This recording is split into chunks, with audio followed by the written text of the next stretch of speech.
Welcome to Mani Cartoon Stories. I'm so happy you're here. Get ready for a world of imaginative cartoons, fun adventures, and maybe even a few silly songs.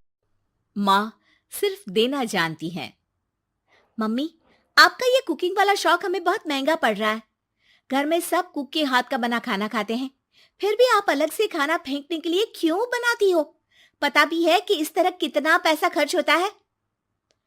अरे पर बहू, मैं तो सब रोहित के पसंद का खाना बनाती हूँ।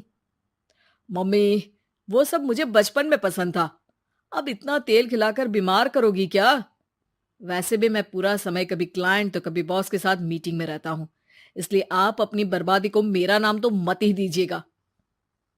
ये है पिंकी की सास निर्मला, जिन्हें सबको अपने हाथ का खाना खिलाना बहुत अच्छा लगता है, लेकिन राहुल और पिंकी को ये पसंद नहीं है।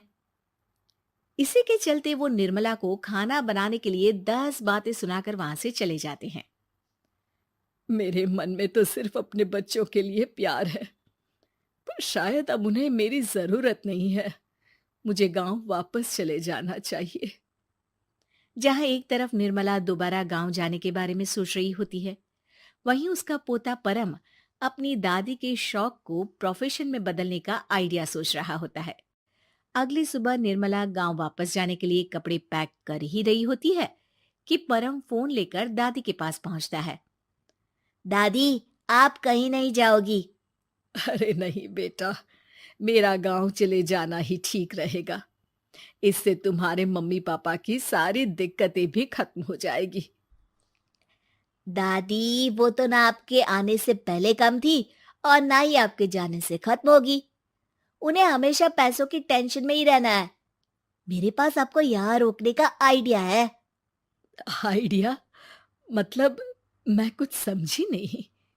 इस पर परम अपनी दादी को YouTube खोलकर उसके बारे में सब कुछ बताता है, जिसे सुन दादी कंफ्यूज हो जाती है। अरे बच्चे, तूने इस बुढ़िया के बारे में इतना सोचा, वही बहुत बड़ी बात है। देख, मुझे ये सब समझ में नहीं आता। तू मुझे जाने दे बेटा। अरे दादी, इसमें कुछ मुश्किल नहीं है। मैं हूं ना हेल्प के लिए। आप बस खाना बनाओ, और पता है, YouTube की मदद से आप अपनी स्पेशल रेसिपी लोगों को सिखा भी सकती हो। अच्छा, ऐसा भी हो सकता है? मतलब बस घर बैठे मैं दूसरे लोगों को सिखा दूंगी? सिर्फ कुछ लोगों को नहीं, पूरी दुनिया को सिखा सकती हो, और उसके लिए आपको सिखाने के पैसे भी मिलेंगे दादी। इस पर बहुत देर तक दादी को YouTube के बारे में समझाकर आखिर में परम उन्हें कन्विंस कर ही लेता है, जिसके बाद वो गांव जाने का प्लान कैंसिल कर YouTube चैनल शुरू कर देती हैं।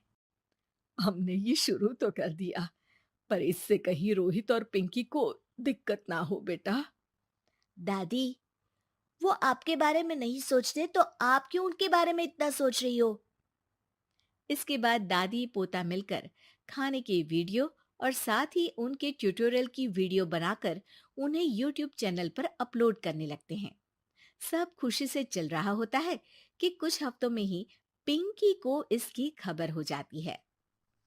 हमारी पीठ पीछे घर में ये सब क्या चल रहा है? अरे मम्मी, आपको तो अपना टाइम पास करना है, पर उसमें मेरे बेटे का फ्यूचर क्यों खराब कर रही हो?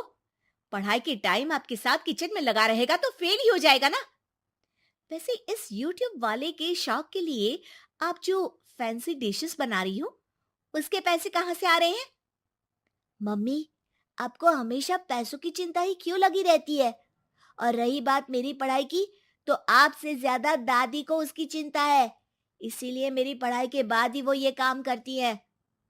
परम, अपनी मम्मी से बात करने का ये कौन सा तरीका है? और मम्मी ने पैसों के बारे में कुछ गलत तो नहीं पूछा?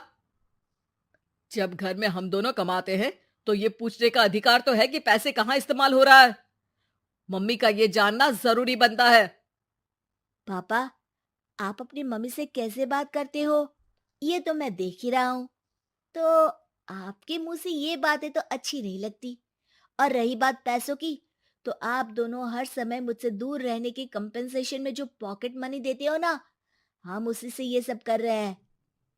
इस पर परम अपनी दादी को लेकर वहां से चला जाता है, जिसके बाद पिंकी और रोहित यूट्यूब चैनल बंद करवाने की बहुत कोशिश करते हैं, लेकिन परम ऐसा होने नहीं देता।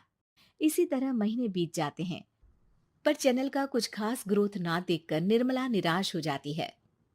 हम इतनी मेहनत करते हैं, फिर भी आज तक मैं तेरा 1 रुपया भी वापस नहीं कर पाई। अब तो रोहित ने तुझे पैसे देने भी बंद कर दिए और तेरी सारी सेविंग्स भी खत्म होने को आई है। बेटा, मुझे लगता है कि हमें ये सब बंद कर देना चाहिए। दादी, यूट्यूब चलने में मेहनत के साथ ढेर सारा सब्र भी लगता है। देखना, कुछ महीनों में सब सिर्फ आपको ही देखेंगे, और अगर फिर भी कुछ नहीं हुआ तो बंद कर देंगे। परम की बात से दादी मान जाती हैं और वो अपना काम जारी रखते हैं। अगले ही महीने पूरी दुनिया में लॉकडाउन लग जाता है, जिसमें सब घर में तो बंद हो जाते हैं, लेकिन साथ ही पिंकी की जॉब चली जाती है और रोहित के ऑफिस में भी ज्यादा अच्छे हाल नहीं होते। लेकिन वहीं लॉकडाउन के असर में निर्मला के सब्सक्राइबर्स और व्यूज बढ़ने लगते हैं। देखा दादी, मैंने कहा था ना, एक दिन सब आपको ही देखेंगे। अब तो आप बस रोज एक वीडियो अपलोड करो और जादू देखो। इसी के साथ लॉकडाउन के कुछ ही महीनों में निर्मला खाने वाली दादी के नाम से सारे सोशल मीडिया पर फेमस हो जाती है, जिस वजह से अब उन्हें यूट्यूब के पैसों के साथ पेड एडवर्टीजमेंट और पेड प्रमोशन भी मिलने लगते हैं।